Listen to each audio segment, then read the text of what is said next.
Bonne arrivée. Comment vous appelez? Sami. On m'a dit que vous voulez vous convertir à l'islam. Tu es chrétien ou tu n'as pas de religion? À peu près ça. D'accord. Mais est-ce que quelqu'un t'a obligé à devenir musulman? Non. Maintenant, qu'est-ce qui te motive tant à vouloir devenir musulman? Bon, si je peux voir, c'est un peu comme il a fait, je suis un peu à la troisième tentative comme ça. Ah bon? Oui, une fois perdu, il pas plus, et puis une fois à faire, il pas. Ok. Alhamdulillah, ça tombe bien, nous sommes dans le mois de Ramadan, et dans ce mois de Ramadan, beaucoup de conversions se font, mais on espère qu'après le mois de Ramadan, ça doit continuer. Même en dehors du Ramadan, il y a des conversions. En islam, pour devenir musulman, c'est pas compliqué. Il n'y a pas d'argent à payer, plus à faire. Il n'y a pas d'holocauste, il n'y a rien. Ta dîme, ton offrande, il faut aller faire ton commerce avec ça.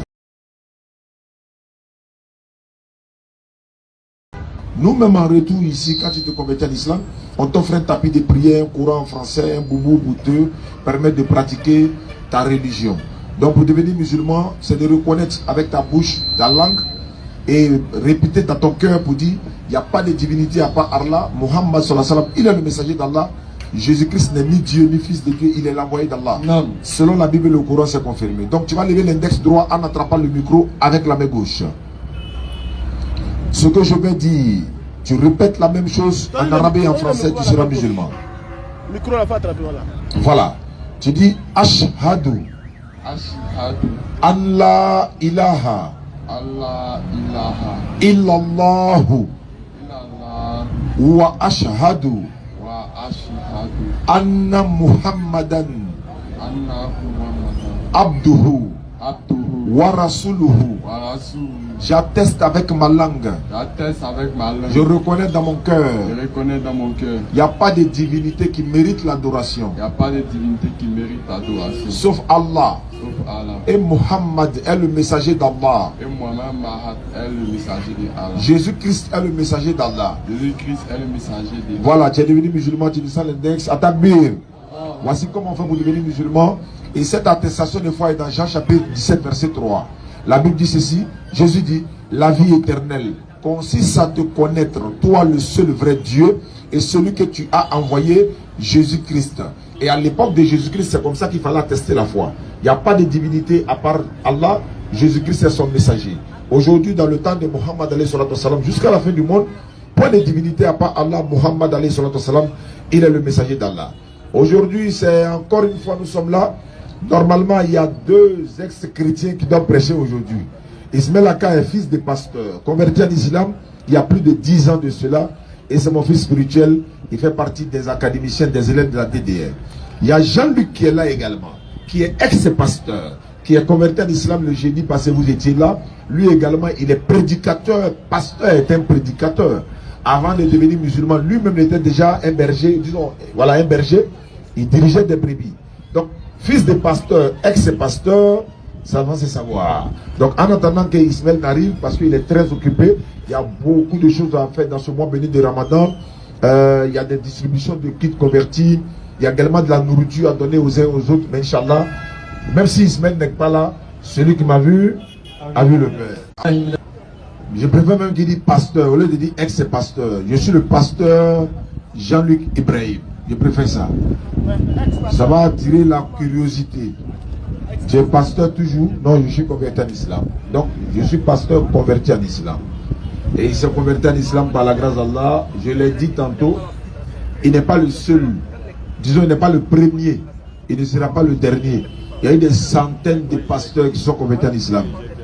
Il y a eu des milliers de pasteurs qui sont convertis en islam.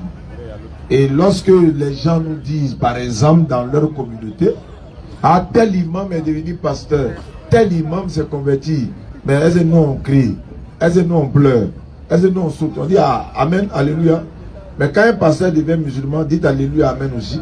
Ne criez pas sur toute la voix.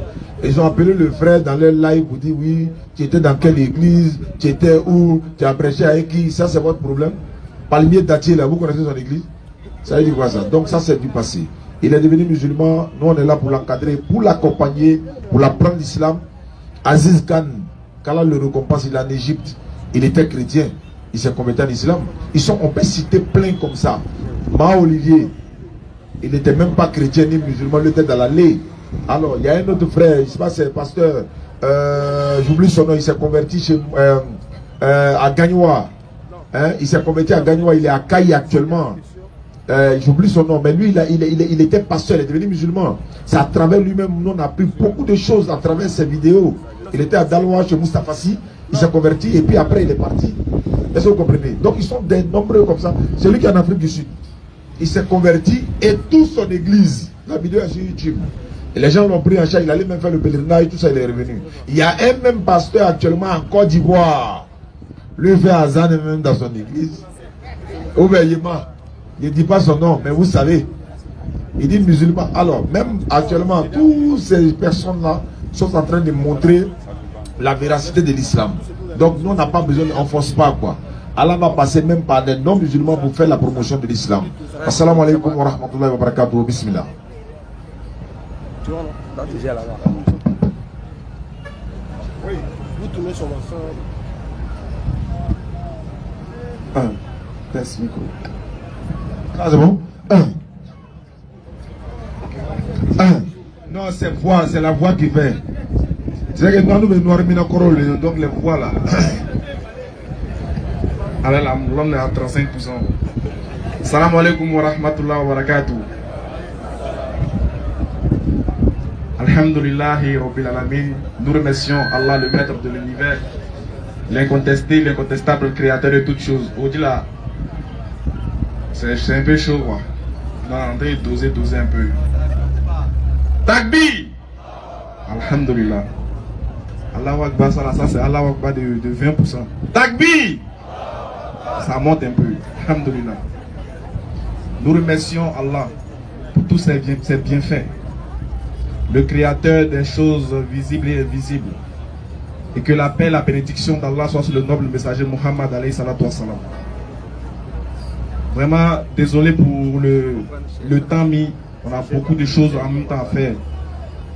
On va dans beaucoup d'endroits, on fait beaucoup de choses à la fois pour valoriser notre belle religion qui est la soumission totale à la volonté de Dieu. Alors aujourd'hui, encore une fois, on a l'opportunité, Dieu nous fait grâce. Non seulement il nous a fait grâce d'être des musulmans, en plus il nous a fait grâce de dormir et de nous réveiller encore parmi les vivants. Mais encore il nous a recommandé, il nous a récompensé encore de sa grâce et de sa miséricorde en nous donnant la santé. Et il a permis encore que ce rappel-là ait lieu. Aujourd'hui on est présent encore une fois de plus pour l'honorer, pour honorer sa gloire, pour exalter son nom et pour proclamer sa magnificence et sa puissance. On ne cessera de lui dire merci pour ses bienfaits dans la vie de tous les musulmans. Nous profitons pour vous souhaiter un bon mois de Ramadan. Bon mois de Ramadan à tous et à toutes. Profitez-en. Comme je l'ai dit, il se peut que ça soit le dernier. Donc c'est le moment de profiter. N'écoutez pas ceux qui vous disent que vous êtes des gens, vous êtes les musulmans du Ramadan. Acceptez, c'est pas grave. Au moins, dans notre religion, il y a des moments où même le plus bandit se rappelle et décide de jeûner. Au moins dans notre religion, il y a des moments où même la plus bandite se rappelle. Ça prouve qu'on craint Dieu. Ça prouve que la crainte de Dieu est dans notre cœur. Sauf qu'on se laisse dominer par nos désirs. Mais comme on le dit, tant qu'on est vivant, il y a de l'espoir. Tant que tu es vivant, tu ne dois jamais désespérer. Il n'y a pas quelqu'un qui est déjà parti, ou bien il n'y a pas quelqu'un à qui Allah a fait une révélation pour lui dire, toi, quel que soit ce que tu as fait, tu vas aller au paradis. Il n'y a pas quelqu'un à qui Allah a parlé. Nous tous, le message là, c'est dans le Coran, ça, on a vu. C'est dans le Coran qui nous a rassuré qu'on est les habitants du paradis, si et seulement si la mort vient nous trouver en parfaite soumission, en totale soumission. Voilà pourquoi, quel que soit ce qui se passe, quel que soit ton comportement, il ne faut jamais laisser la belle religion qu'Allah a donnée aux hommes, à savoir la soumission totale à sa volonté. Quel que soit ce qui se passe, quelles que soient les circonstances, la ilaha illallah ne doit jamais quitter dans ta bouche, ne doit jamais quitter ton esprit et ne doit jamais quitter ton cœur. on doit mourir en tant que musulman. Quel que soit ton péché, il faut mourir en tant que musulman. Parce que c'est la seule carte, c'est-à-dire que c'est le seul permis qui peut te faire rentrer, qui peut te faire goûter les délices du paradis. Là, c'est la ilaha illallah. Il n'y a pas un péché qui sera au-dessus de ça. Comme Allah il le dit, sa miséricorde embrasse tout. Alors on a foi en sa miséricorde, on a foi en sa grâce, que nous tous ici présents et les musulmans de partout dans le monde, Inch'Allah, nous serons tous les habitants du paradis. Et nos défunts qui nous ont déjà précédés, qui nous ont déjà dévancés, on va dire, dans ça, on prie pour que Allah, tous nos défunts musulmans là, qu'il les fasse grâce dans la tombe et qu'il les fasse grâce encore, surtout au jour de la résurrection, et qu'il nous accorde et qu'il les accorde tous le Jannat al-Firdaus. Amen. Ceci étant dit et bien dit, on est là encore une fois de plus pour imposer le respect religieux. Mais il y a trop de foutaises en ville. On est venu encore une fois de plus imposer par la parole et non par les muscles. On est venu imposer la vérité au mensonge. On est venu imposer l'éloquence à la barbarie. On est venu imposer l'intelligence, la sagesse à l'impolitesse. On est venu imposer la vraie religion, pas la parole. Parce que la seule voie du salut,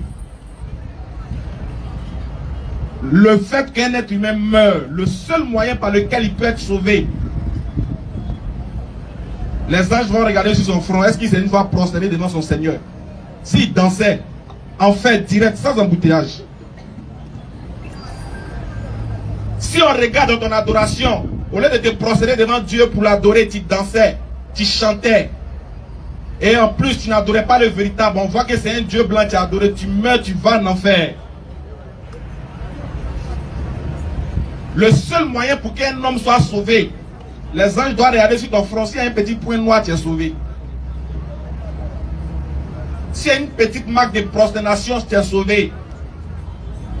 Ah, je ne vous ai pas dit d'aller frotter vos fronts au sol, les gars. J'ai dit en dehors de l'islam, il n'y a pas de salut. Ça, c'est vrai. Voilà pourquoi de votre vivant, vous allez voir. Allah va vous montrer des signes pour que lorsque vous serez dans la tombe, là, il n'y a plus de débat à faire. Vous n'allez faire que acquiescer de ce qu'on vous disait. Quel que soit ce que vous allez dire, l'islam reste et demeure la voie du salut par essence et par excellence. Oui. Et quand on dit que c'est l'islam qui donne le salut, ce n'est pas dans la bouche. Ce n'est pas parce que nous sommes nombreux, ou ce n'est pas parce qu'on est gros. On le dit parce que Dieu l'a dit. Dieu dit, il dit, nous avons légué, on a parachevé pour vous votre religion, et on a créé l'islam comme religion pour vous. La religion que Dieu a voulu donner à l'homme, c'est que l'homme se soumette à sa volonté. Tout autre acte en dehors de la soumission de Dieu n'est que rébellion. C'est ça. N'est qu'apostasie. Alors, c'est pour ça qu'aujourd'hui, on est là pour vous ramener, pour vous dire, si tu ne te soumets pas à la volonté de Dieu, d'abord, si tu ne connais pas qui est ton créateur, et que tu ne te soumets pas à sa volonté, tout ce que tu fais, tu peux avoir de l'argent, tu peux être riche, tu peux être beau, ta vie peut sentir bon. Mais s'il n'y a pas la connaissance du véritable Dieu, si tu meurs, ta vie ici-bas n'est que caduque. Tout va se limiter qu'à ça. Mais après ta mort, tu n'auras plus rien. Et si tu ne crois pas, persiste jusqu'à ce que l'ange de la mort vienne te visiter. Surat 3, verset 19. Vas-y, frère. Certes, la religion acceptée d'Allah, c'est l'islam. Il n'y a pas deux. Il n'y a pas trois religions. La religion que Allah il a mis le tampon, il a agrégé, il a tamponné, il a accepté, il dit c'est l'islam. C'est sa soumission. Parce que tout père de famille veut que sa maison lui appartienne. Il veut diriger sa maison dans la forme et dans le fond. Il veut que tout lui soit soumis. C'est de cette même manière que lui qui nous a créés là, il a imposé un rythme à suivre. Effectivement. À savoir, se soumettre à sa volonté. L'islam. On vous dit, si vous n'êtes pas musulman, Si vous ne faites pas comme Jean-Luc, que vous mourrez, devenez musulman pendant qu'il est encore temps. Pendant qu'il est encore tard. Lui-même, il va vous dire de sa bouche, hein, pourquoi il est important de devenir musulman. Devenez musulman pendant qu'il est... Ça ne sert à rien de savoir si est-ce qu'il était pasteur de l'église évangélique. C'est pas grave. Le plus important, c'est pas de savoir s'il était pasteur ou pas. Ce qu'il dit là, ce qu'il a connu là, est-ce que tu as quelque chose de mieux à lui présenter? Pour que là, s'il voit qu'il s'est trompé, il puisse se retourner. Mais je vous ai dit, beaucoup de chrétiens sont en colère. Parce que le frère s'est converti, c'est pas fortuit. Je vous dis pourquoi ils sont en colère. Ils ont raison de se fâcher. Parce qu'ils savent bien que ce qui va venir, là, ce qui va arriver là, c'est pas bon. La vérité d'Islam est apparue et l'erreur a disparu. Ils savent que la chose qui arrive là, l'instrument qui se retourne contre eux là, il est préférable que eux-mêmes, dans leur fond intérieur, ils savent qu'il y a quelque chose qui vient vers eux. Et c'est pas bon. C'est pour ça qu'ils sont en train de saboter la chose. C'est pour ça qu'ils sont en train de dénigrer. Mais pendant que vous êtes en train de dénigrer là, prenez votre temps et puis réfléchissez. Posez-lui la question. Qu'est-ce que tu as vu dans l'islam qui est vrai? Qu'est-ce que tu as vu dans l'islam pour que tu puisses adhérer à cette foi? C'est ça. Qu'est-ce qui est vrai là-bas? Mais qu'est-ce qui t'a attiré dans l'islam? Il y a quoi dedans? C'est ce que vous devez chercher à savoir. Vous devez plutôt demander, mais où est le salut dans l'islam? Où on dit que tu es sauvé? Pourquoi tu es devenu musulman? C'est la question que vous devez poser. Et non savoir, est-ce qu'il était pasteur? Est-ce qu'il était évangélique? C'est pas important ça. Alors, lui-même va vous dire, aujourd'hui là, vous allez entendre. Parce que dans le Coran, Allah dit, va vous montrer des signes. Si toi-même tu t'assois chez toi à la maison, tu regardes quelqu'un qui est venu défendre sa foi en attaquant, qui est venu débattre avec les musulmans. Quand il a fini de débattre avec les musulmans, lui-même il a adhéré. C'est qu'il a compris que la vérité se trouve dans l'islam. Il a accepté l'islam. Et aujourd'hui, il prend le micro pour te parler. Il a dit, il n'y a pas autre signe que Dieu peut te montrer encore.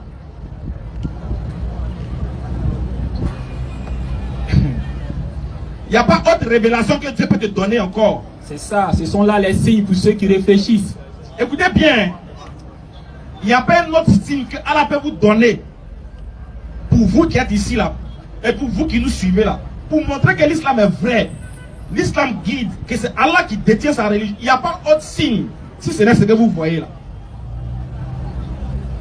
L'ange Gabriel ne va plus descendre pour te parler.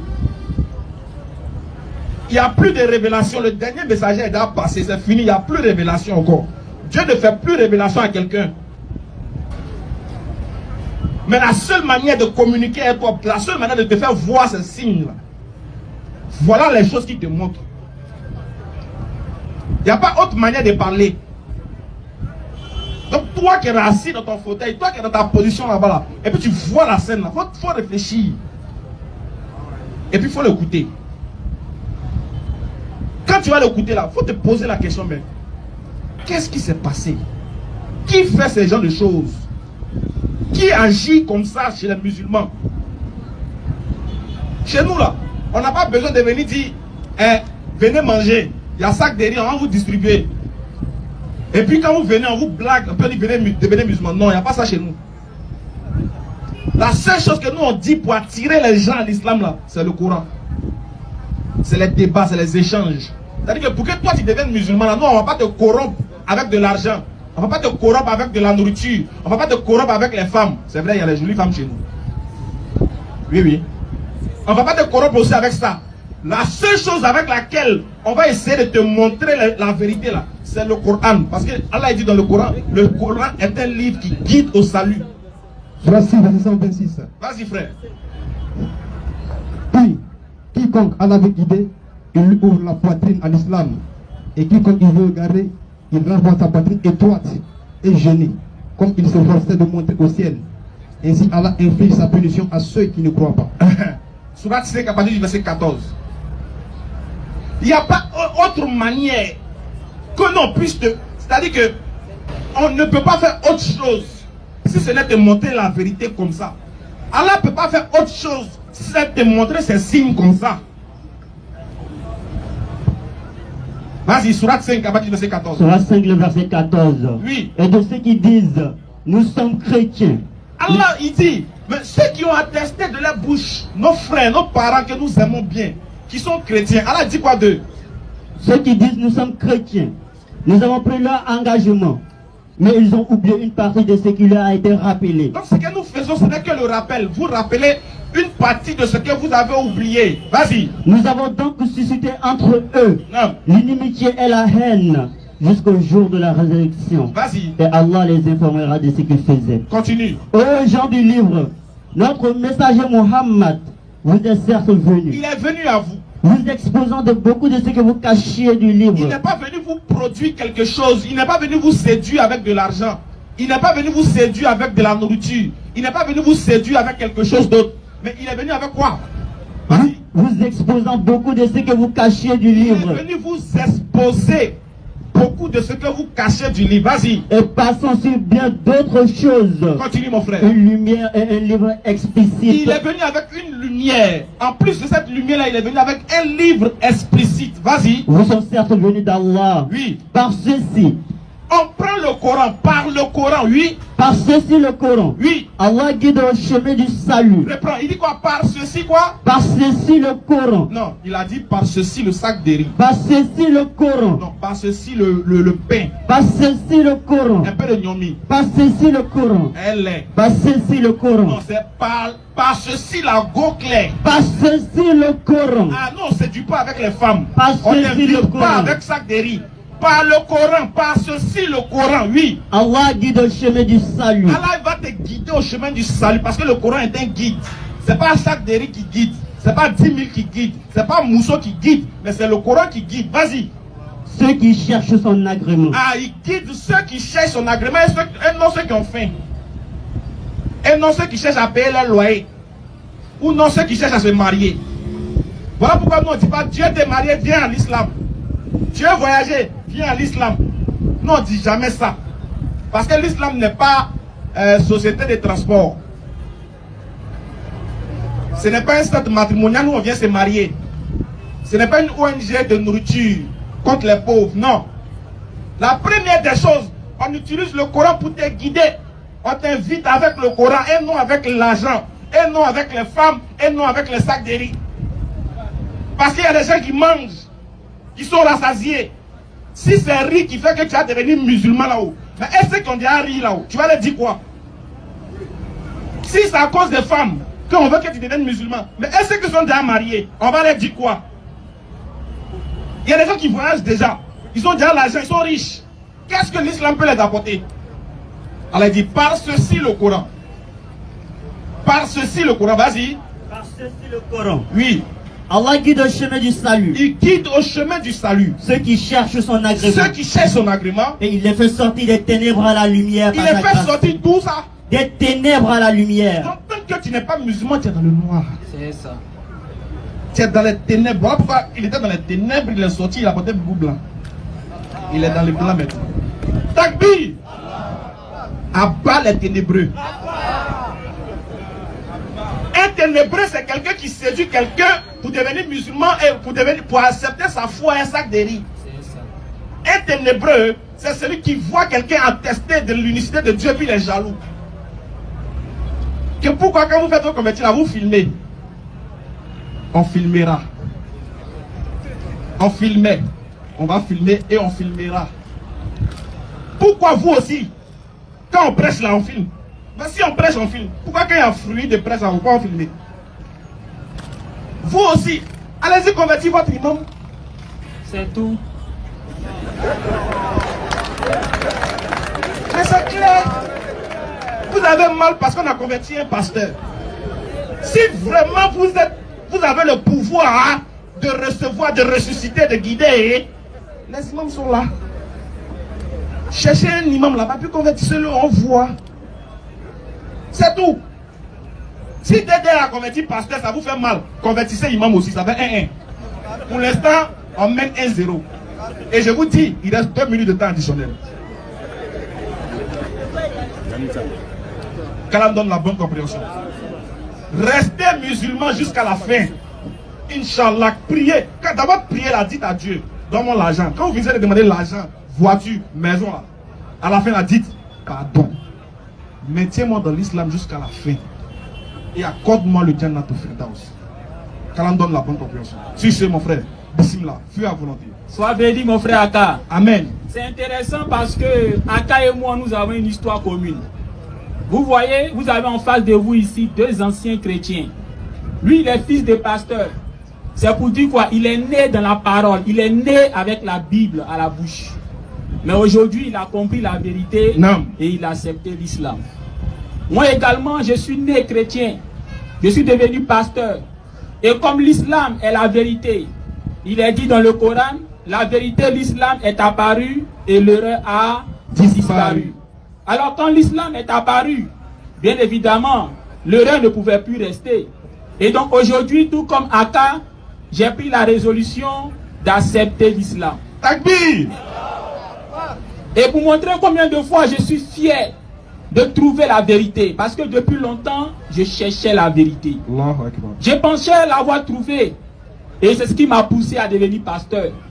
Mais plus tard, lorsque j'ai rencontré pour la première fois la DDR, lorsque ce jour-là, je suis venu débattre avec Oustad Diané, quelque chose s'est passé. J'ai compris que cette vérité que j'avais trouvée en réalité n'est pas la vérité. Vous pouvez aller sur YouTube et vous allez voir cette confrontation que j'ai eue avec Oustad Diané. Ce jour-là, il m'a montré de façon élémentaire, de façon terre à terre, que la Bible, que je pense pouvoir la comprendre, je ne l'avais pas compris. Non. Et aujourd'hui, ce sont ces choses que je vais partager avec vous, frères musulmans. Et quel est l'intérêt pour moi d'agir ainsi? C'est pour vous conforter dans votre religion, de vous conforter dans votre position. Toi qui es musulman, ne cherche plus à regarder ailleurs. Ailleurs, là, il n'y a rien là-bas. C'est juste du bruit. C'est juste du folklore. Tu es dans la vérité. Et aujourd'hui, tu vas comprendre, avec quelques exemples à l'appui, que tu es vraiment dans la vérité. Maintenant, pour toi, mon frère chrétien, qui nous suit en direct, je parle également à ces frères chrétiens de la dénomination Ambassade des Miracles avec le bishop Ouattara Idriss. Ça me fait plaisir que vous soyez là parce que vous allez entendre un pan de ce que nous allons dire. Vous voyez, certains pourraient se demander, mais comment un chrétien, comment un pasteur peut-il se convertir à l'islam? Déjà, en entrée, mon frère Aka, il a fait une sourate. J'ai bien retenu la sourate 5, le verset 14. Vous pouvez faire la lecture s'il vous plaît? Sourate 5, verset 14. Sourate 5, 14. Et de ceux qui disent, nous sommes chrétiens, nous avons pris leur engagement, mais ils ont oublié une partie de ce qui leur a été rappelé. Arrête-toi là, bien-aimé. Ici, Allah dit, ceux qui disent qu'ils sont chrétiens. Donc déjà, on retient par là que ceux qui sont chrétiens là, c'est pas Allah qui les a donné le nom chrétien. C'est eux-mêmes qui se sont donné ce nom chrétien. Et oui, ça c'est vrai. Pourquoi? Lorsque vous lisez la Bible, nulle part dans la Bible, vous allez voir une fois Jésus-Christ a appelé ses disciples chrétiens. Jamais. Jean chapitre 20, le verset 17. Au chaud. Ah, ça c'est le pays du projet, ça. Jean 20, le verset 17. Jésus lui dit, ne me touche pas, car je ne suis pas encore monté vers mon Père, mais va trouver mes frères et dis-leur que je monte vers mon Père. Arrête-toi, bien-aimé.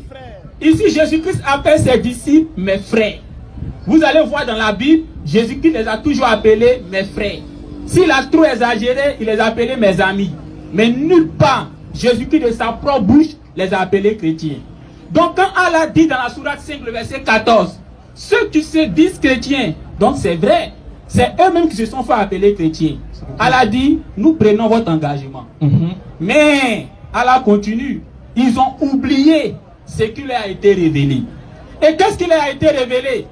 Déjà, vous allez comprendre que pour mes parents qui se disent chrétiens, quand on leur demande pourquoi ils sont chrétiens, qu'est-ce qu'ils disent? On adore Jésus-Christ.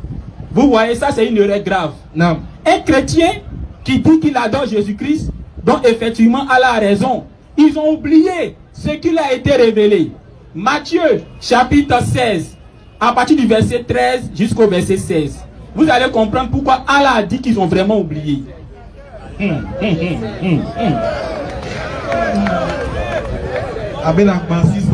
Matthieu 16, verset 13. Jusqu'au verset 16. Jésus étant arrivé dans le territoire de Césarée de Philippe, demanda à ses disciples, qui dit-on, je suis moi, le Fils de l'homme? Ils répondirent, les uns disent que tu es Jean-Baptiste, et autres, Élie, et les autres, Jérémie, et l'un des prophètes. Et vous, leur dit-il, qui êtes-vous? Qui dites-vous que je suis?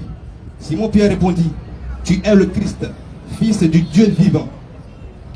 Jésus reprenant la parole, lui dit, tu es heureux, Simon, fils de Jonas, car ce ne sont pas la chair et le sang qui t'ont révélé cela, mais c'est mon Père qui est dans les cieux. Et moi je te dis, tu es Pierre, et que tu es cette pierre, et que sur cette pierre je bâtirai mon église. Tu peux t'arrêter là, bien-aimé. Mon frère chrétien, ainsi que les parents musulmans, vous avez bien compris? Jésus-Christ demande à ses disciples, pour vous là, qui je suis? Et il y a Pierre qui répond, tu es le Christ. Le mot Christ signifie oint. Le mot oint signifie celui-là que Dieu a choisi. Et il poursuit en disant, tu es le Fils de Dieu. Il ne dit pas que tu es Dieu. En réalité, dans la Bible, il n'y a pas que Jésus seul qui est appelé Fils de Dieu. Genèse chapitre 6, le verset 1 à 2, les anges sont appelés Fils de Dieu.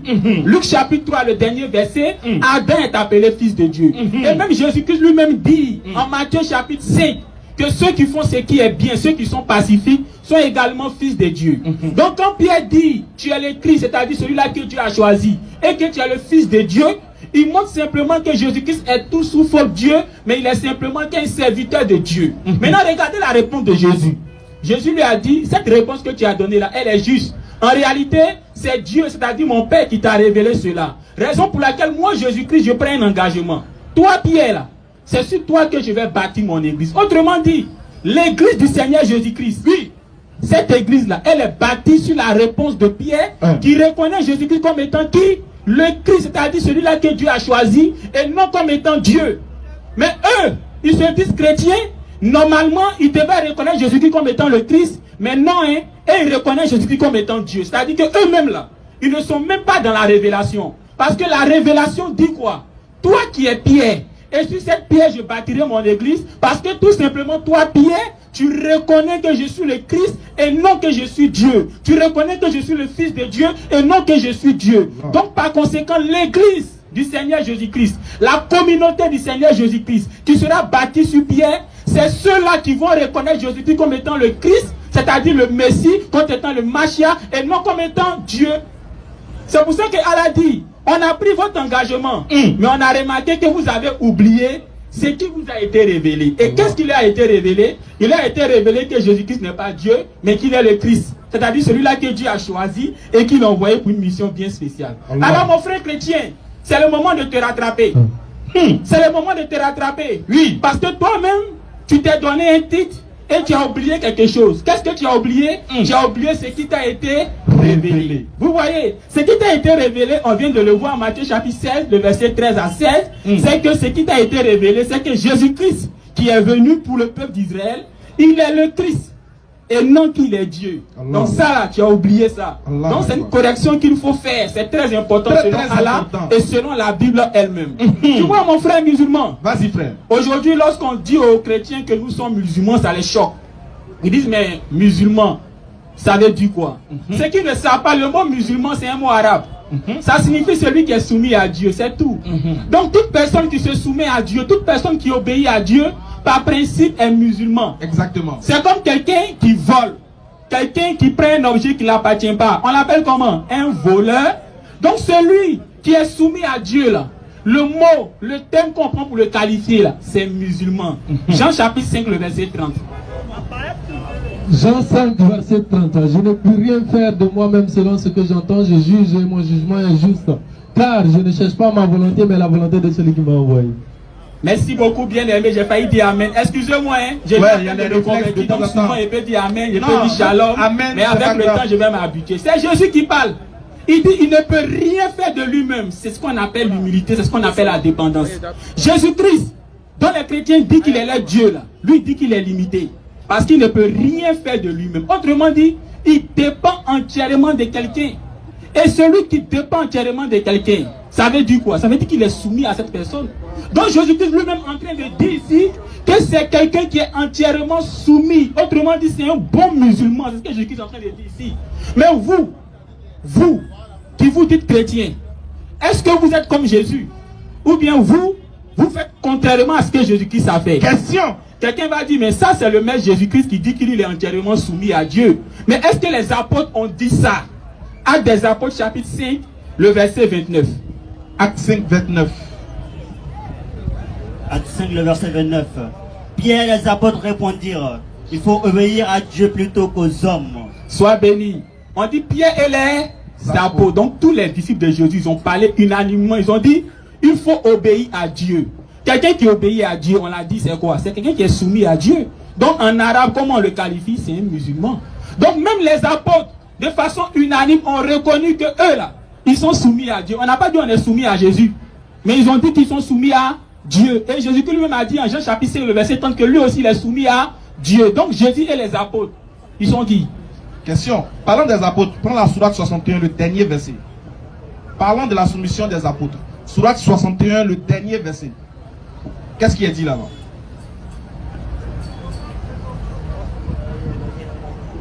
Surah 61, dernier verset. Vas-y. Ô vous qui avez cru, Oui. soyez les alliés d'Allah. Allah, quand il voulait parler des croyants, il dit, oh, vous qui avez cru là, soyez les alliés d'Allah. Vas-y. À l'instar de ce que Jésus, fils de Marie, dit aux apôtres. À l'instar de ce que Jésus, fils de Marie, a dit aux apôtres. Lui et les apôtres, ils se sont dit quelque chose. Ils ont fait un deal. Ils ont fait un mouvement eux. Il y a personne. Allah a vu. Allah a révélé ça. Qu'est-ce qu'Allah a dit? Qui sont mes alliés pour la cause d'Allah? Jésus a demandé à ses disciples, mais qui sont mes alliés pour la cause d'Allah? Vas-y. Les apôtres dirent, Les apôtres disent, oui, nous sommes les alliés d'Allah. nous sommes les alliés d'Allah. Un groupe des enfants d'Israël crut, Uh-huh. tandis qu'un groupe nia.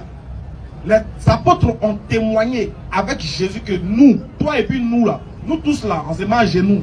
Notre champion, notre babatier là, c'est Allah. On est tous musulmans sous la coupole d'Allah. Vas-y frère. Clair. Donc vous voyez, la Bible et le Coran se complètent. Le Coran vient de dire que Jésus-Christ et les apôtres ont répondu qu'ils sont tous soumis. Le mot arabe c'est musulman. Et dans la Bible, Jésus-Christ lui-même dit qu'il lui aussi il est entièrement soumis à Dieu. Autrement dit, les musulmans. Et les apôtres aussi de façon unanime, Acte chapitre 5, le verset 29, ils sont soumis à Dieu, donc musulmans. Maintenant, vous voyez, les frères chrétiens, très souvent, pour se débarrasser des musulmans, ils disent que les musulmans n'ont pas le Saint-Esprit. C'est ça, non? Mon frère musulman, Oui. je lisais dans le Coran et je suis tombé comme ça sur la sourate 58, le verset 22. Je ne sais pas si on peut faire la lecture. Sourate 58, verset 22.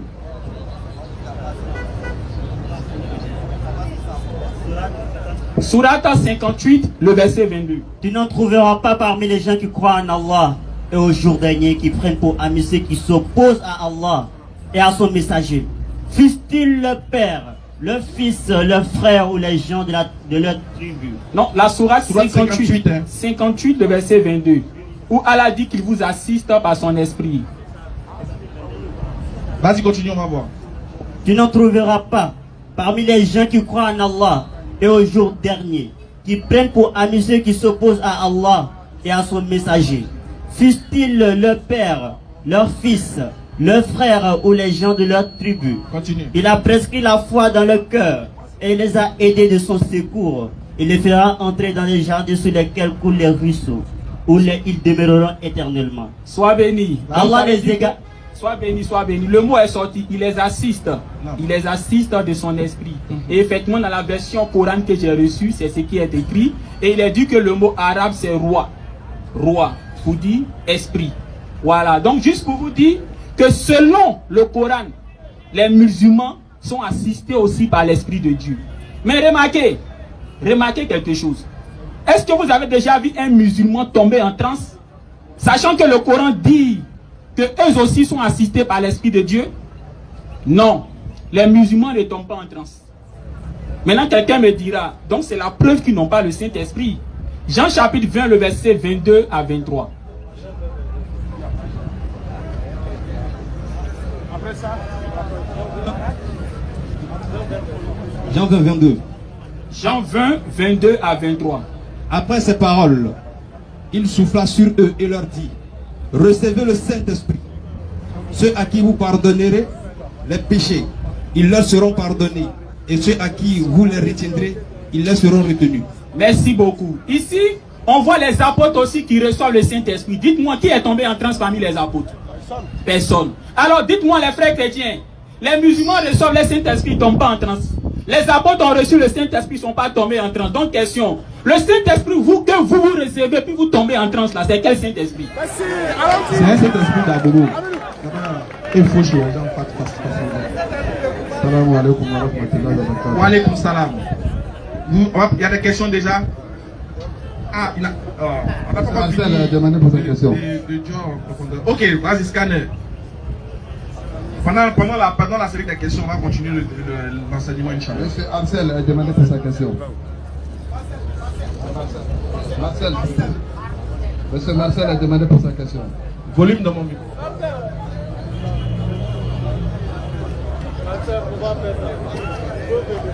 Ouais, là, il peut.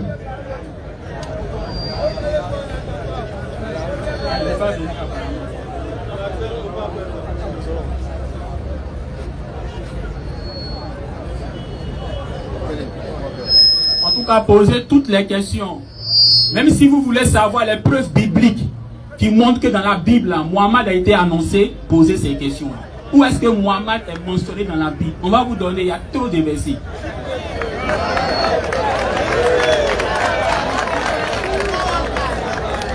C'est venu vers vous. bonsoir à tous. Bonsoir, bonne arrivée.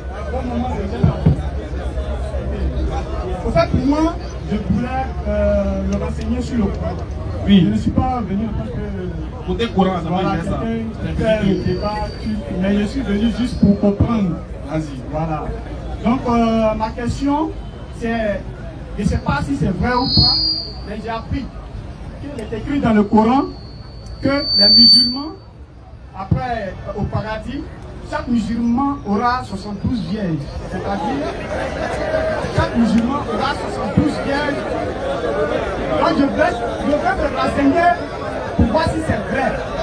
Et si c'est vrai... Attendez, il n'a pas encore fini de parler.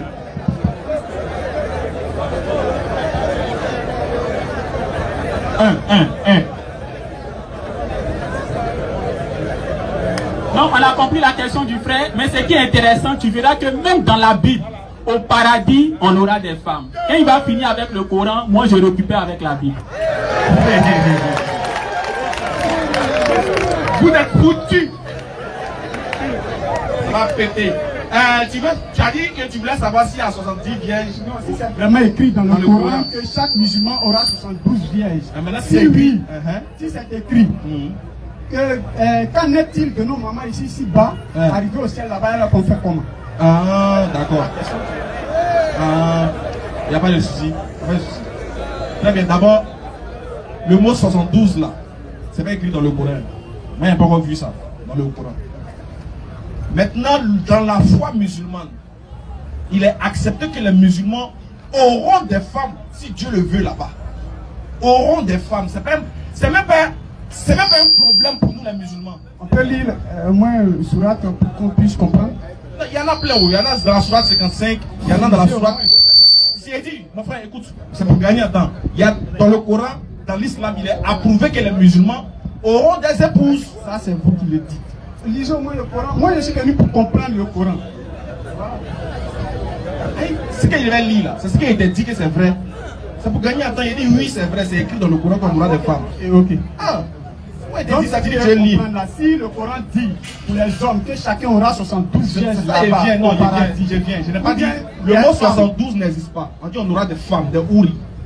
Très bien. C'est approuvé, c'est accepté. J'ai dit, chez nous les musulmans, ok, ça j'ai maintenant il dit, si nous on a des femmes là, quelles seront nos mamans? Selon le Coran. Voilà, oui. Surat 43, 68 à 70. On va, où on va partir aussi? Surat 43, le verset 68. Oui. Oh mes serviteurs, vous ne devez avoir aucune crainte aujourd'hui. Voici le verset qui parle de nos paradis. L'un des versets qui parle de nos paradis. Vas-y. Vous ne serez point affligés. Ceux qui croient en nos signes. Allah dit ceux qui croient en nos signes, oui. Et sont musulmans. En plus, ils sont musulmans, oui. Entrez au paradis. Entrez au paradis. Vous et vos épouses, vous y serez fêtés. Donc comment il rentre au paradis là? Mon épouse est où selon toi? À vous de me le dire. Entrez au paradis. Vous et vos épouses. Entrez au paradis, vous et vos épouses. Donc si toi tu rentres là, ta femme sera où? Elle est avec moi. Voilà. Donc nos mamans, elles seront avec nous. Et puis là où ils vont les servir, tu vois non? Parce qu'en islam, là, les femmes musulmanes là, elles sont plus grandes que les houris. Les houris sont petits, c'est les servantes pour nos femmes. Tu vois non? Ça au paradis, on ne se fatigue pas où? Chassis, et au goyave, ça vient. Cabato sucré, ça vient. Mangue, ça vient. C'est un paradis. Tout ce qu'on veut là, Dieu va nous donner. Donc si à paradis, il n'y a pas de femme, c'est un paradis célibataire, il ne va pas là-bas. Mais que vaut un paradis sans femme même? Ah, bon, non, c'est une très bonne question. Oui. Que vaut un paradis sans femme? Tu as souffert sur la terre. Donc tu estimes que le paradis serait une récompense, un lieu de repos, où le mal que tu as vécu sur la terre là, va disparaître. Alors à quoi ça sert d'avoir un paradis ou ce que tu as là-bas là? Non, ça n'a rien à voir avec tes espérances. Ce que je veux comprendre. Donc, c'est-à-dire qu'un esprit se marie. Parce que quand on meurt, c'est l'esprit qui monte vers Dieu. Ah bon, hein? Non. Mais vous avez déjà vu... Non, moi je te demande. Non, On continue ton développement, continue. Voilà. Donc c'est l'esprit qui se marie. Donc si je comprends bien, Dieu actuellement, il est là-bas et ses anges, tous ses anges sont mariés. Non, non, non, non, c'est pas ce qu'il a dit, hein, bien aimé. Non, bien aimé, bien aimé. Imagine quelqu'un qui a vécu sur la terre, qui a servi Allah, et la personne est décédée célibataire. Elle voulait se marier, mais par la force des événements, elle est décédée célibataire. Elle, quand elle entend paradis, et elle a servi Allah, et puis elle est décédée célibataire, là, elle espère qu'au paradis, là, elle va se marier, ou bien elle sera toujours célibataire, selon toi? Non, mais elle monte au paradis. Merci, non. Attends, mon frère. Non, non, j'ai pas encore fini. Moi, il les connaît. Attends, mon frère. Dieu. Oui, écoute-moi. Moi, je ne suis pas venu faire un débat. Après, on va aller dans la Bible, hein. Après, on va aller, je n'ai pas oublié, dans la Bible. Écoute-moi. Non, même si vous devez lire dans la Bible, Je vais t'amener à une comprendre. question. Est-ce que sur tu le m'écoutes? Coran. Est-ce que tu Donc, m'écoutes? quand vous donnez les arguments là, Il faut écouter. appuyer ça avec les sourates. Écoute ce qu'on dit. Tu dis que quand on meurt, puis on monte dans l'esprit. C'est écrit où?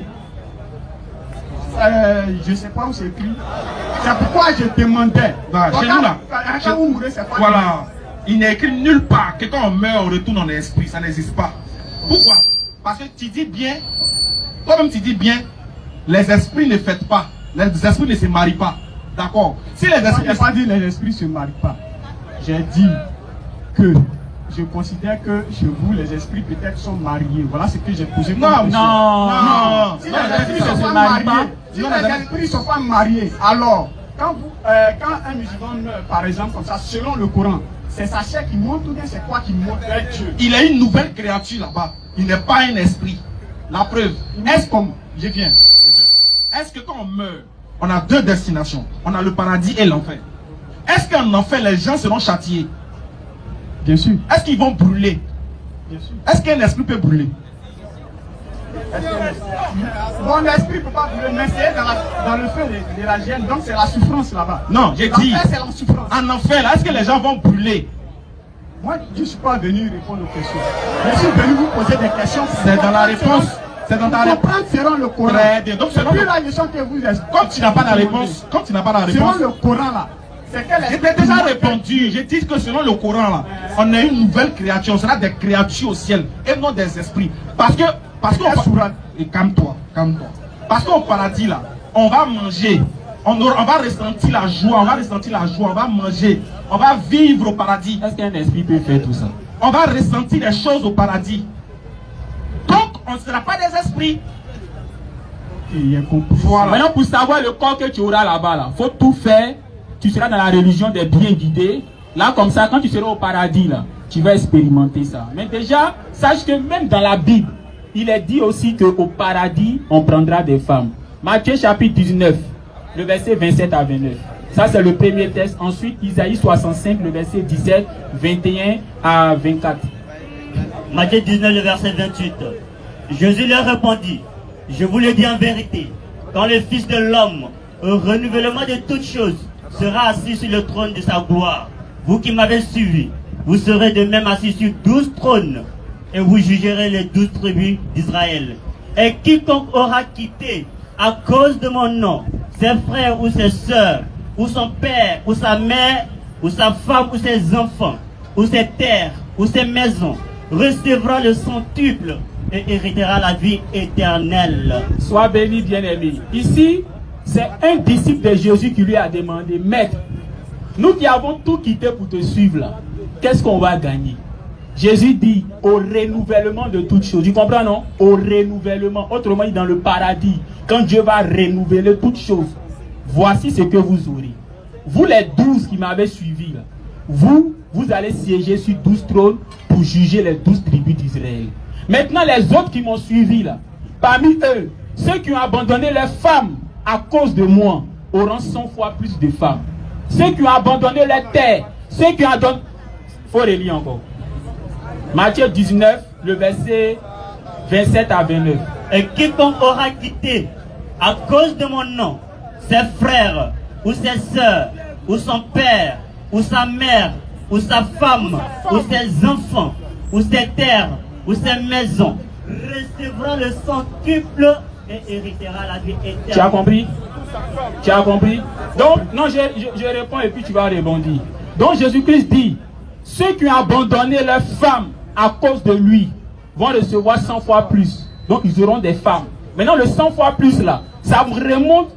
Tu me suis, non? Maintenant, le 100 fois plus là, ça confirme ce que dit le Coran. Quand le Coran dit que ces femmes-là seront des houris, pour montrer combien de fois elles seront belles, c'est en raison de cela que Jésus-Christ dit ils auront 100 fois plus. 100 fois plus là, c'est en termes de nombre, mais c'est aussi en termes de qualité. Tu comprends? Donc 100 fois plus, ça veut dire si tu as abandonné ta femme pour le suivre, tu auras une meilleure femme au paradis, mais tu auras aussi 100 fois plus aussi en termes de nombre. Et il dit la même chose pour ceux qui ont abandonné leur maison pour le suivre. Il dit ils auront aussi 100 fois plus. Autrement dit, ils auront des au paradis et même beaucoup de maisons au paradis. Donc dans 100 fois plus là, il y a la qualité, mais il y a aussi le nombre. Maintenant, qu'est-ce que tu voulais dire sur le verset là? On va corriger ça avant de prendre le deuxième verset. Ok.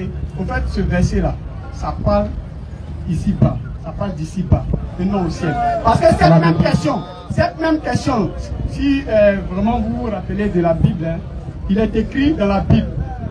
Il y a une partie, c'est en Marc. Voilà, je ne maîtrise pas le verset. C'est en Marc. Où c'est écrit, si un frère a perdu sa femme, que l'autre frère vient prendre, arrivé au paradis, dans le ciel là-bas. Merci beaucoup. Matthieu chapitre 22. On va lire ça. On va lire ça, mais déjà, est-ce que tu as compris ce verset-là? Sinon, je peux revenir. Tu as compris? Je l'ai compris. Tu as compris? Maintenant, ce qui te fatigue, c'est Matthieu 22. À la résurrection, qu'est-ce qui va se passer? Tu dis que Jésus dit que sur la terre ici, là, quand tu laisses ta femme, tu auras 100 fois plus. Ce que je veux dire, c'est quoi? C'est que quand Jésus-Christ dit ici que si à cause de moi, tu laisses, tu abandonnes tout pour me suivre là, tu auras 100 fois voilà, plus. Tu auras 100 fois plus. Tu auras ça où? Ici bas. Maintenant, si elle laisse ma femme et puis elle suit Jésus, j'aurai 100 fois plus là, ici bas. Ouais, ici bas. 100 fois plus ici bas là, c'est quoi? Tu auras des biens ici bas. Non, ma femme. J'ai laissé ma femme pour suivre Jésus. Jésus dit j'aurai 100 fois plus. J'aurai quoi? Plus. Puis c'est ma femme qui a laissé. Tu auras des femmes, tu auras tout ça là. Mais c'est ici bas. 100 femmes ici bas. Donc tu es d'accord avec la polygamie? Donc il y a polygamie chez vous. Ah non, moi c'est polygame. C'est bien. On va prendre l'autre verset s'il vous plaît. Mais moi je suis venu me renseigner. Non, c'est bien, c'est bien. Je ne suis pas venu me renseigner. Regarde, j'ai donné les versets du Coran, Sourate 2. Et puis vous êtes en train de m'envoyer vers la Bible. C'est ça. Non, si c'est le verset du Coran. Attends, moi c'est ce que je veux. Faut écouter. Si c'est le verset du Coran là, il y a te donner quand j'ai dit c'est bon. Sourate 2, verset 25. Sourate 2. Toi tu prends Sourate 35, verset 33. Toi tu prends Sourate 65, verset 12. Regarde, verset quand. C'est Zouzou chez nous. Sourate 2, 25. Écoute. Annonce à ceux qui croient et pratiquent les bonnes œuvres. Annonce à ceux qui croient et pratiquent les bonnes œuvres. Oui. Qu'ils auront des demeures. Ils auront des demeures. Des jardins sous lesquels coulent les ruisseaux. On dit tu auras jardin au paradis. Vas-y. chaque fois qu'ils seront gratifiés d'un fruit, chaque fois qu'ils seront gratifiés d'un fruit, des jardins, ils diront, oui, c'est bien là ce qui nous avait été servi auparavant. Est-ce qu'un esprit mange fruit? Moi, je ne sais pas. Hein. Non, tu sais bien. Continue, mon frère. Moi, j'ai demandé. Continue, vous les versets, continue. Moi, j'ai demandé. C'est bon, on lit les versets, vas-y. Ils diront, c'est bien là ce qui nous avait été servi auparavant. Vas-y. Or, Oui. c'est quelque chose de semblable seulement dans la forme. Mhm.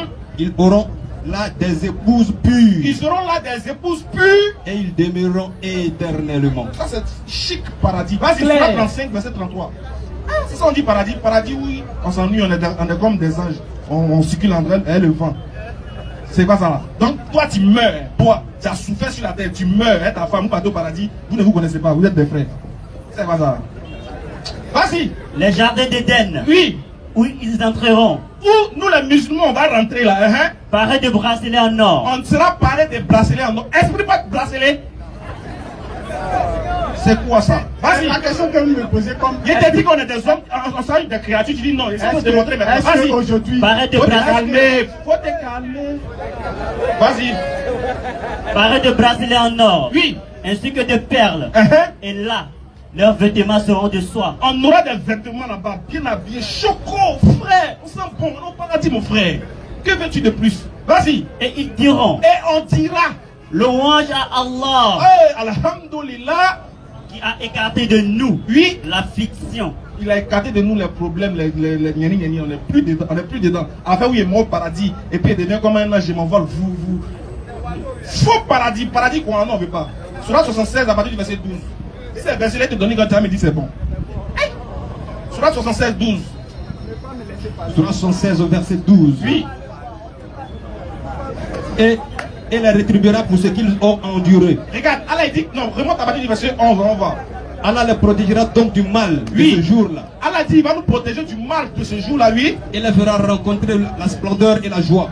Nous fera rencontrer la splendeur et la joie, oui. Et les rétribuera pour ce qu'ils ont enduré. Et puis il va nous rétribuer pour ce qu'on a enduré. Dans ce qu'on a enduré sur la terre là, on a enduré des choses. Donc Dieu va nous récompenser par rapport à ce qu'on a enduré. Vas-y. En leur donnant le paradis et les vêtements de soie. Il va nous donner le paradis et les vêtements de soie. Vas-y. Ils seront accoudés sur des divans. On dit à divan, quand tu parles des trucs, quand tu passes un jeu, il y a les vrais trucs là-bas. Vas-y. Ni voyant ni soleil ni froid glacial. Il n'y aura ni soleil ni froid glacial. Parce que c'est un soleil qui te transfère. C'est quand il fait froid, tu portes manteau. On dit, un monde, regarde, il y a quelque part où il n'y a pas de soleil et puis il ne fait pas froid aussi. Imagine comment le temps il est me blessé. Climat tempéré. C'est quel climat ça là? Regarde comment c'est doux. Il fait ni chaud ni froid. Il n'y a pas de soleil, il n'y a pas de froid là-bas. Attends, pendant ce temps, vous là, vous êtes un enfant en train de zouker dans la chaleur. Vas-y. Ses ombrages les couvriront de près. Ces ombrages les couvriront de près, oui. Et ses fruits inclinés bien bas. C'est-à-dire que nous là, on va pas lever nos bras pour cueillir fruits. Fruits là, ça s'incline devant toi. C'est que tu es moyen, tu penses à ça. Il y a une pomme de terre, ça vient devant toi. Ok. Vas-y frère. Et l'on fera circuler parmi eux. Oui, on fera circuler. Propriétaire du paradis parle, toi faut te taire. Ah, vas-y. Et l'on fera circuler parmi eux des récipients d'argent et des coupes cristallines. Comment c'est beau. Il y a mon gars, le lecteur, mais il est content. Vas-y. C'est l'identité. Hein. Vas-y. Tout ça, c'est ce qu'on aura là-bas. En cristal Maintenant, ce que d'argent. je veux comprendre, là, c'est l'identité de la personne qui est là-bas. Il dit c'est une créature. La créature là, c'est quel nom? Selon le Coran, C'est bon. On est fatigué. le nom de la créature là, selon le Coran. Et c'est quelle partie du Coran qui dit c'est une créature? On dit vous qui êtes musulmans, entrez au paradis. Les musulmans, c'est les cailloux.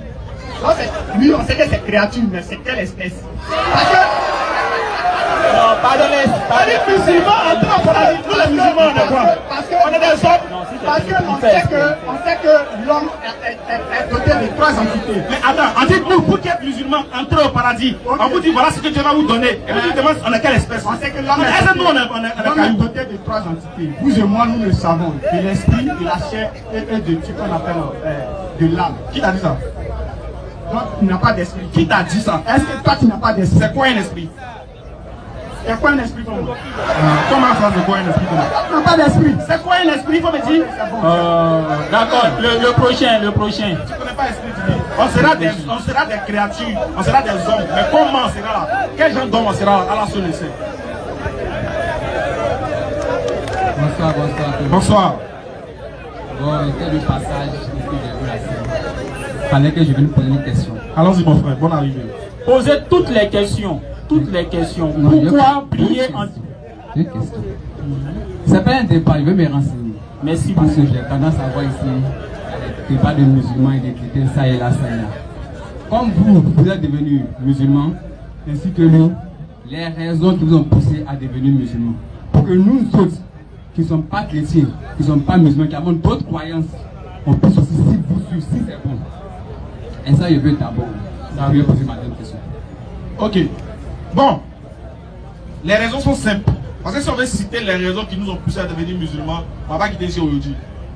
Mais la raison ultime, la plus importante, c'est qu'on a entendu, on a compris, on a lu, et on a accepté la vérité du fait qu'il y a un seul Dieu, créateur de toutes choses, du ciel et de la terre, dépourvu de toute idée idolâtre et polythéiste, qui demande à sa créature de lui être reconnaissant en lui vouant un culte exclusif.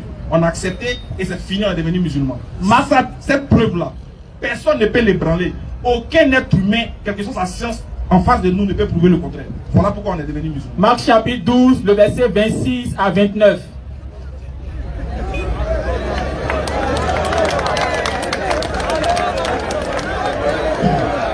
Marc 12, verset 26. Vas-y frère. Pour ce qui est de la résurrection des morts. Marc chapitre 12, le verset 26 à 29. Marc 12, le verset 16. 26 à 29. Pour ce qui est de la résurrection des morts. Marc. Non, c'est pas Marc. Marc chapitre 12. 26, non, il connaît bien le texte. Le plus grand commandement. Au 29, voilà, le verset 27 à 30. C'est son ancien. Je lui répondis, lui, voici le premier. Non, il faut commencer à partir du verset 27. 27. Je n'ai pas Dieu des morts. À 30, bon, à 32, c'est mieux. 27 à 32. Je n'ai pas Dieu des morts, mais des vivants. Vous êtes grandement dans l'erreur. Un des scribes qui les avait entendus discuter, sachant que Jésus avait bien répondu aux Sadduciens, s'approchant et lui demanda, quel est le premier de tous les commandements? Jésus répondit, voici le premier. Écoute Israël, le Seigneur, notre Dieu, est l'unique Seigneur. Et tu aimeras le Seigneur de tout ton cœur, de toute ton âme, de toute ta pensée et de toute ta force. Voici le second. Tu aimeras ton prochain comme toi-même. Il n'y a pas d'autre commandement plus grand que cela. Merci beaucoup.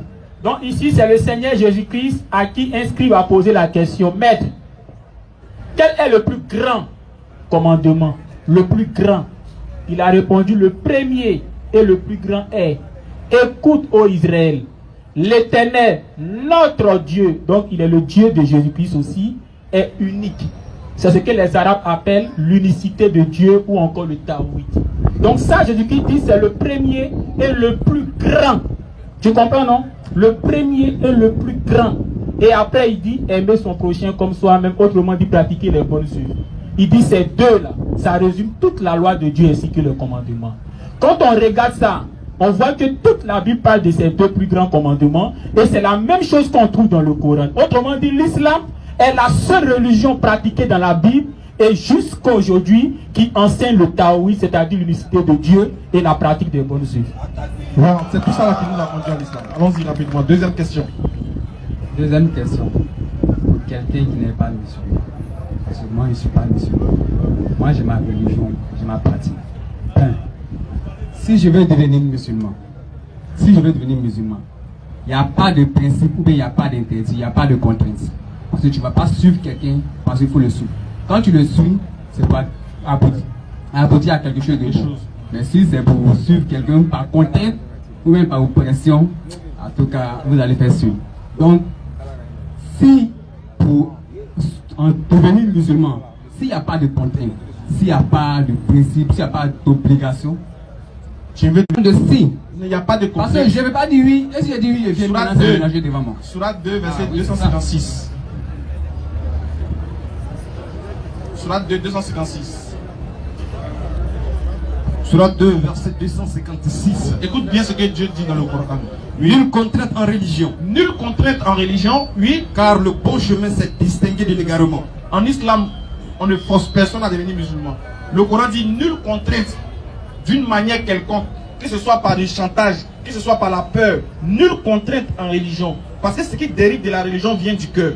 Donc on ne peut pas télécommander, guider ce qui est dans le cœur de quelqu'un. Alors il dit nulle contrainte en religion. Car la vérité là, c'est distingué de l'égarement. Quand tu vois la vérité, tu connais. Quand tu vois l'égarement, tu connais. Donc on n'a pas besoin de forcer quelqu'un à adhérer à une chose qui est claire sous ses yeux. Donc nulle contrainte en religion. Si tu veux devenir musulman, il n'y a pas de pacte, il n'y a pas de contrainte, il n'y a pas de contrat à signer. Rien. Tout ce qu'on te demande, c'est d'attester que Dieu est l'unique et que Mohammed est son messager, tu décides de l'adorer sans aller voir qui que ou quoi que ce soit en dehors de lui. Point final. Le reste là, ça engage entre toi et ton créateur. Si tu fumes, tu bois, tu es bandit, tu es conclé, tu es djandjou, ça c'est entre toi et ton Seigneur. Au fur et à mesure que tu seras dans cette pratique-là, avec lui seul, tu vas tisser une relation qui va te permettre de laisser les choses que tu pratiques là. C'est tout ce que l'islam te demande. Le reste là, c'est affaire à suivre. Quand tu meurs dans cette soumission, après avoir attesté de cette unicité là, tu meurs, tu vas au paradis sans embouteillage. Et les anges même pour te squatter. Claire. Ok, d'accord, merci. Est-ce que tu es prêt à accepter la religion qui est capable de te donner le salut? La question est un peu, je vais dire un peu pour ça. Parce que je ne vais pas venir de passage, je viens et puis je dis. C'est pas un hasard. Laisse le temps au temps. Si il doit devenir musulman, tu ne vas pas forcer, tu dis c'est Allah qui fait, non? Bien sûr. Donc t'inquiète. Il n'y a pas de problème. Voilà. Il n'y a pas de C'est pour lui problème. enseigner que je suis venu. Ok. Il n'y a pas mettre mon pied d'un endroit, après tu vois que c'est épineux. C'est pas faux. Donc tu as dit que c'est bon. Tu m'as donné des lignes. Je vais vérifier moi-même. Tu es là, non? Il n'y a pas J'ai de des amis problème. musulmans au quartier.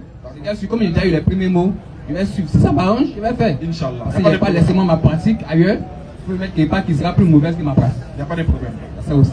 D'accord. Il n'y a pas de souci. Donc tu es libre, tu as le temps d'étudier, Inch'Allah. Si Dieu nous a donné une longue vie, on est là. Tu pourras revenir quand tu voudras, mon frère. Merci beaucoup et rentre bien. Monsieur Karamogo a demandé pour sa question. La dernière question.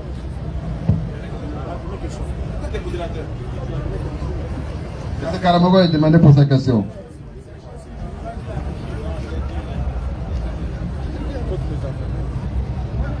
Assalamu alaikum wa rahmatullahi ta'ala wa barakatuh. Wa alaikum salam wa rahmatullahi wa barakatuh. Je suis ici pour un verset dans le Coran, qui est la sourate Mariam. J'aimerais que vous évoquiez ce verset-là parce qu'il y a des imams ou des pasteurs qui n'ont pas compris ce verset. C'est-à-dire ce verset, c'est la sourate Mariam, verset 72. Parce que je vois des gens sur les nets, des pasteurs qui utilisent cela sans science pour fourvoyer les croyants, notamment nos sœurs musulmans et nous pareil. Donc j'aimerais que vous expliquiez ça de manière explicite. Sourate Mariam, verset 72 aux musulmans comme moi, Inch'Allah. Salam alaikum wa rahmatullahi ta'ala wa barakatuh. Wa alaikum salam wa rahmatullahi wa barakatuh. Bismillah. Surat 19, 71 à 72. Sourate Mariam. C'est ça qui est 19 là. Hein? C'est Surat 19, 71 à 72. Il n'y a personne parmi vous qui n'est pas Voilà, de manière très explicite. Parce que moi j'ai fait mes recherches, je suis musulman. Donc j'aimerais que vous expliquiez ça pour nos sœurs, pour solidifier leur foi dans l'islam. Non, déjà, si. C'est le verset. Écoutez, il a raison de donner ce verset-là. Parce que les gens utilisent ce verset-là pour faire croire aux gens que les musulmans vont aller en enfer. Voilà, merci. Que le verset qui dit que les musulmans vont aller en enfer, là, le voici qui est là. Et il y a même des pasteurs autoproclamés qui disent qu'ils étaient musulmans, ils sont devenus chrétiens, ils sont devenus pasteurs. Ça c'est vrai. Qui disent que ce verset-là, c'est ça qui les a fait quitter l'islam. Ça c'est vrai. Mais chose bizarre, avant même de creuser le trou dans le verset, moi j'ai toujours dit, moi ma méthodologie est simple. Si on me dit que le Coran dit que les musulmans vont en enfer, moi il y a une question à poser.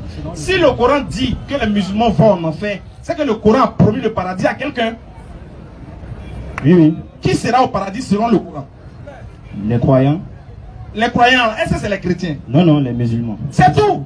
Donc, déjà quand quelqu'un te fait sortir ce verset, il dit, voilà, Allah dit, il n'y a personne parmi vous qui ne passera pas par l'enfer. Car il s'agit pour ton Seigneur d'une sentence irrévocable. Tu dis, oh oui. Donc Allah va vous dire que vous allez partir en enfer. Je dis, ah d'accord. Donc si Allah nous dit que nous les musulmans on va en enfer, c'est qu'on est voué à l'enfer. Il a promis, parce qu'il y a l'enfer et il y a le paradis. C'est deux choses. Si tous les musulmans sont en enfer, le paradis là va pas rester vide. Qui sera au paradis selon le Coran? Moi, je voulais que tu expliques très bien. Non, je parle, avant d'expliquer le verset là, c'est la question qu'on pose d'abord, au préalable, avant d'expliquer le verset. D'abord, le verset a été expliqué par les savants. Il y a des tafsirs qui ont expliqué le verset, qui ont parlé du pont Sirat. Et qui ont dit que ce pont-là sera traversé par des musulmans. D'autres vont traverser à la vitesse de l'éclair. D'autres seront éprouvés à cause de leurs péchés. D'autres qui vont traverser seront éprouvés à cause de leurs péchés. Et ces personnes-là, qui seront là-bas, le tafsir dit qu'ils seront comme des gens qui sont dans le feu, mais qui sont embellis par un froid. Le feu ne va pas les atteindre. Ils ont donné, et puis le tafsir a donné un exemple dans le Coran. L'histoire d'Abraham. Les gens ont pris Abraham, ils l'ont mis dans le feu, voulant le brûler. Allah a dit que le feu est devenu quoi? Que le feu est devenu un froid glace, un froid salutaire pour Abraham. Donc le tafsir, les savants ont déjà expliqué ce verset-là, pour montrer que ça parle du pont Sirat. Mais comme les gens sont de mauvaise foi, regarde, prends Surat 19, le même verset ne sort pas du même verset. Va au verset 88, du même verset. Même chapitre 19 là, va au verset 88. Verset 88. Oui. Et ils ont dit, oui, le tout miséricordieux s'est attribué un enfant. Remonte au verset 85. 85. Oui. Rappelle-toi le jour où nous rassemblerons les pieux. Écoute bien, Allah dit, rappelle-toi le jour où on va rassembler les pieux. Il s'agit d'un jour où ils vont rassembler les pieux. Vas-y. Sur des montures en grand nombre. Ils seront sur des montures en grand nombre, oui.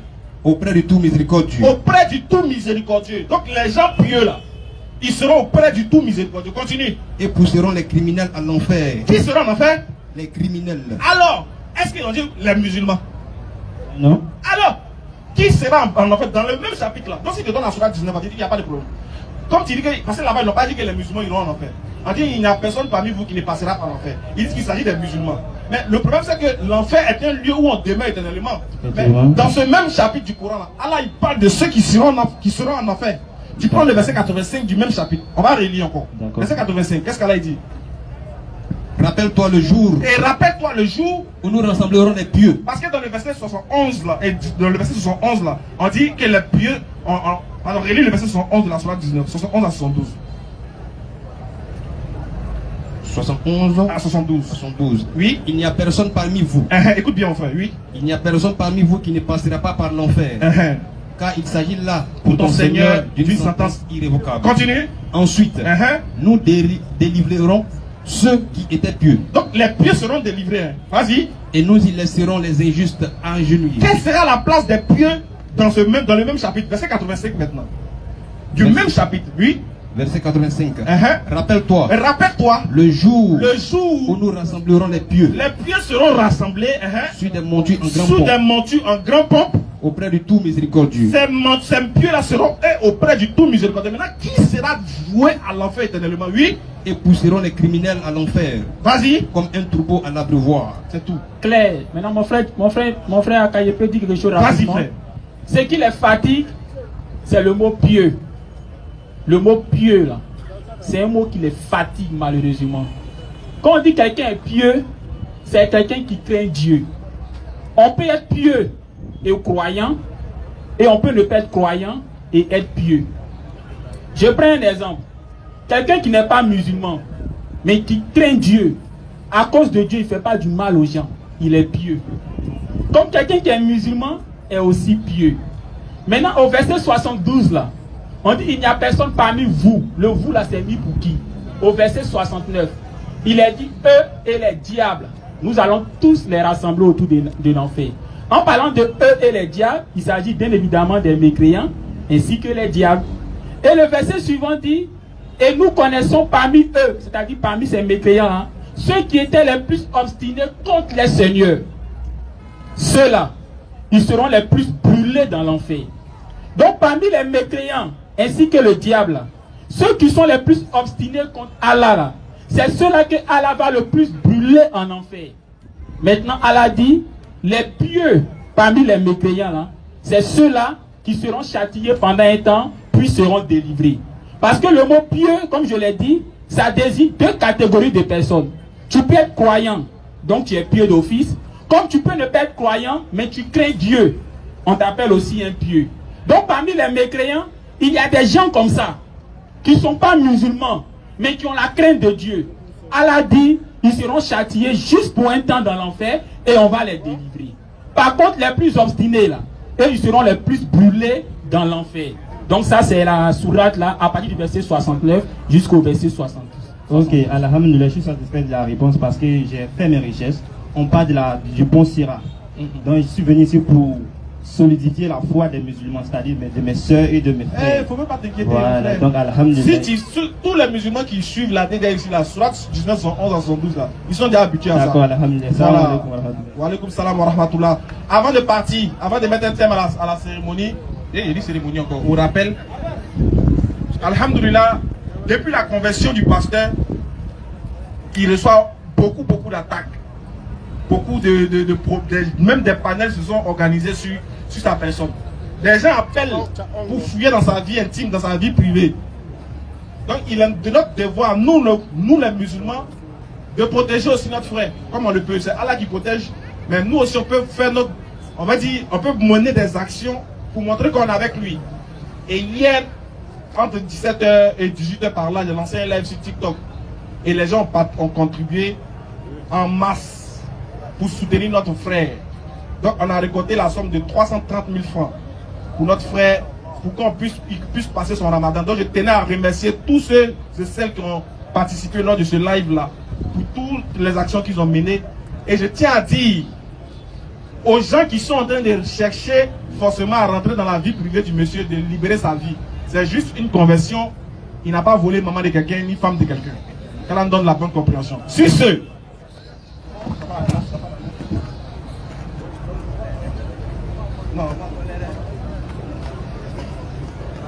remerciement spécial au fils des pasteurs et l'ex-pasteur. Moi, je suis le chao le plus heureux aujourd'hui. Avec la grâce à la passée, il faut rien mettre dans ça. Donc, on va à la retraite un peu, mais on ne laisse pas faire. En tout cas, samedi, comment on appelle ça? On se retrouve ici jeudi prochain. Où sont-ils? Ah oui, c'est vrai. Ouais, c'est vrai. Venez, on va présenter quand même.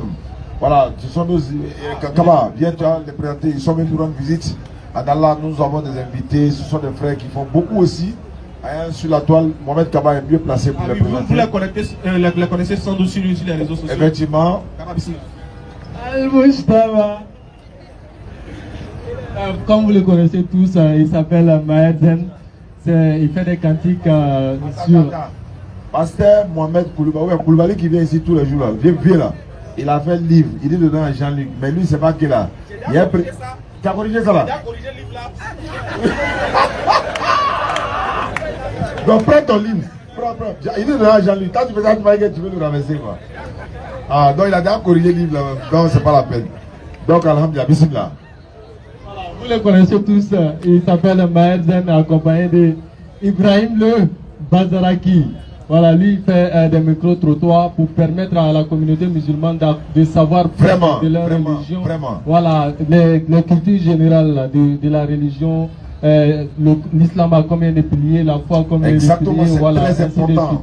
Et accompagné de Maherzen, parce que l'islam est complet en style et en sens, oui. et tous les atouts quoi. Voilà, donc les cantiques, arrêtez d'écouter Arafat, voilà, tout ça là. Arrêtez ça, venez écouter Maherzen, Al-Mustafa. Ouais, un peu, voilà, un peu. المجتبى طه الأمين رسول رب العالمين وخاتم رسل المكين وذو اللواء والكوثر محمد خير الورى من جاءنا مباشرا محمد خير الورى من جاءنا مباشرا محمد المبين محمد ton bien-aimé Muhammad votre bien-aimé c'est notre bien-aimé à tous وما أرسلناك إلا رحمة للعالمين Allah l'a envoyé à l'humanité toute entière محمد خير الورى من جاءنا نذيرا محمد خير الورى من جاءنا مباشرا. Et c'est sur ce qu'on va se lever. On va se dire au revoir pour le jeudi prochain. On va lever l'index. Ashhadu an la ilaha illallahu wa ashhadu anna Muhammadan Rasulullah. Rendez-vous jeudi prochain, Inch'Allah.